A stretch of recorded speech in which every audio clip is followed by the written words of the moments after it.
আচ্ছা, একটা বই কি পারে পুরো একটা জাতির পরিচয়কে নতুন করে গড়ে তুলতে?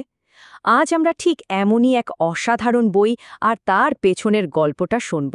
চলুন শুরু করা যাক। ইতিহাস বললেই আমাদের মাথায় কী ছবি ভেসে ওঠে? বেশিরভাগ সময় তো বড় বড় যুদ্ধ, রাজা বাদশাদের কথা, বিশাল বিশাল সাম্রাজ্যের গল্প, তাই না?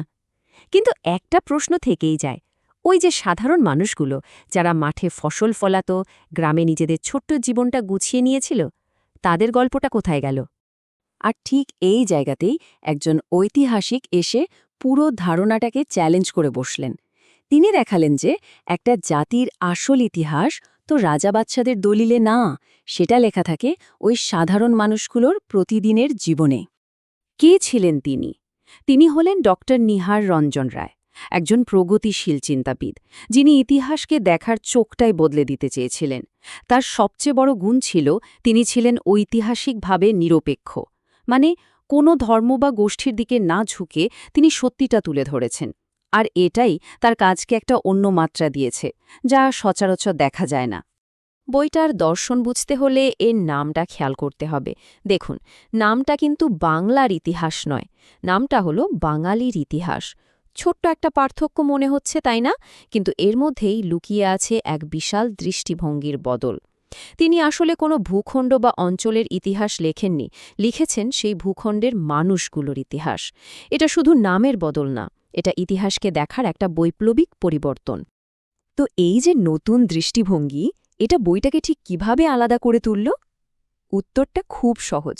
বইটার একদম কেন্দ্রবিন্দুতে ছিলেন সাধারণ মানুষ, তাদের জীবন, তাদের সমাজ, তাদের প্রতিদিনের গল্প। ডক্টর রায় নিজেই বলেছেন, বাঙালির ইতিহাস শুধু রাজা বাদশাদের একটা তালিকা না, এটা আসলে সাধারণ মানুষদের আশা আকাঙ্ক্ষা, তাদের সমস্যা, তাদের স্বপ্ন আর সম্ভাবনার এক জীবন্ত বর্ণনা। মানে ইতিহাস শুধু কিছু শুকনো তথ্য নয়, এটা মানুষের অনুভূতিরও দলিল। আর তিনি যে কতটা গভীরে গিয়েছিলেন সেটা বইটার বিষয়সূচি দেখলেই বোঝা যায়।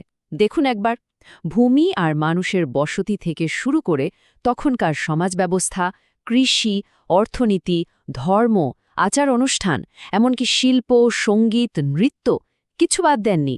সব মিলিয়ে প্রাচীন বাঙালির জীবনের একটা জলজন্ত পূর্ণাঙ্গ ছবি তিনি আমাদের সামনে তুলে ধরেছেন। কিন্তু প্রশ্ন হল, বইটা প্রকাশের পরেই কেন এত সাড়া ফেলে দিল? কেন সবাই এটাকে একটা যুগান্তকারী কাজ বলতে শুরু করল? এর পেছনের কারণটা কিন্তু আমাদের বুঝতে হবে। একবার সালটার দিকে তাকান, ১৯৪৯। ভাবা যায়, আমরা আজকে যে আধুনিক চিন্তাভাবনার কথা বলছি, সেই ভাবনা নিয়ে একটা বই লেখা হয়েছিল সেই সময়ে। মানে নিজের সময় থেকে কতটা এগিয়ে থাকলে এমন একটা কাজ করা সম্ভব। এর পেছনে একটা মজার গল্পও আছে। ঢাকা বিশ্ববিদ্যালয় যখন হিস্ট্রি অফ বেঙ্গল প্রকাশ করে, ডক্টর রায় সেটার খুব প্রশংসাও করেছিলেন। কিন্তু সাথে সাথে তিনি এটাও বুঝতে পারছিলেন যে কোথাও একটা ফাঁক থেকে যাচ্ছে, একটা পূর্ণাঙ্গ ইতিহাস এখনও লেখা হয়নি। আর সেই ভাবনা থেকে তিনি সাধারণ মানুষের ইতিহাস লেখার এই বিশাল দায়িত্বটা নিজের কাঁধে তুলে নেন। ইতিহাস লেখার এই ধারাটাকে প্রাতিষ্ঠানিকভাবে বলা হয় গণ ইতিহাস বা পিপলস হিস্ট্রি। এর মূল ধারণাটা কি? খুব সহজ, ইতিহাসকে রাজা বাদশাদের দরবার থেকে বের করে এনে সাধারণ মানুষের উঠোনে প্রতিষ্ঠা করা। তো সবশেষে প্রশ্ন আসে, এই বইটার উত্তরাধিকার কি? এর প্রভাবটা ঠিক কতটা সুদূর প্রসারী ছিল? সত্যি বলতে এটা শুধু একটা বই হয়েই থেমে থাকেনি, এর চেয়েও অনেক বড় কিছু হয়ে উঠেছে।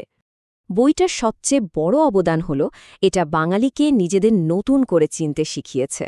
এমন একটা পরিচয় দিয়েছে যার ভিত্তি কোনো রাজা বা সম্রাট নন, বরং এই মাটির সাধারণ কৃষক, কারিগর, শিল্পী। এই বইটা আমাদের চোখে আঙুল দিয়ে দেখিয়ে দিয়েছে যে আমাদের প্রত্যেকের একটা গল্প আছে, আর সেই কোটি কোটি ছোট ছোট গল্প মিলেই একটা জাতির আসল ইতিহাস তৈরি হয়। নিহার রঞ্জন রায়ের এই কাজটা আমাদের একটা খুব জরুরি প্রশ্নের সামনে দাঁড় করিয়ে দেয়। ইতিহাসকে আমরা আসলে কিভাবে দেখি? আর সবথেকে বড় প্রশ্ন হল, একটা বই, শুধু একটা বই কি সত্যিই পারে একটা গোটা জাতির নিজেদের দেখার দৃষ্টিভঙ্গিটাই আমূল বদলে দিতে?